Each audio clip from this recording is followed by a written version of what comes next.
আসসালামু আলাইকুম। এই হচ্ছে আমাদের জায়গা। পূর্বপুরুষ থেকে আমার বাবা পেয়েছে কাগজে পত্র, দলিল পত্র, রেকর্ড, বিএস খতিয়ান, আরএস খতিয়ান যা আছে সবই আমাদের নামে। এবং আমার কাকাতো ভাই এবং কাকারা এগুলা দখল করার চেষ্টা করতেছে এবং তারা মামলা করেছিল। সেই মামলার রায় আমরা পাইছি। তারা আদালতকে অমান্য করে এই জায়গার ঘর তুলতেছে। পুলিশে বাধার পরেও তারা এগুলা বসাইছে। পুলিশে বাধা দিছিল, তারপরে এগুলা কাজ করছিল। তো এই সন্ত্রাসগুলা পুরা এলাকার মধ্যে সন্ত্রাসীগিরি করে বেড়াচ্ছে।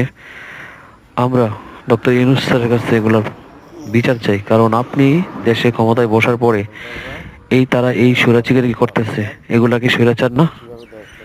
আমার বাবার নামে সবকিছু দলিলপত্র থেকে শুরু করে সবকিছু থাকার পরে আমরা আদালতে মামলার রায় পাওয়ার পরেও তারপরেও তারা এই জিনিসগুলো করতেছে, কিন্তু আমরা কোনো সাহায্য পাচ্ছি না কোনো আইনগতভাবে। কেন? কিসের কারণে? এগুলো সুষ্ঠু তদন্ত করে বিচার চাই।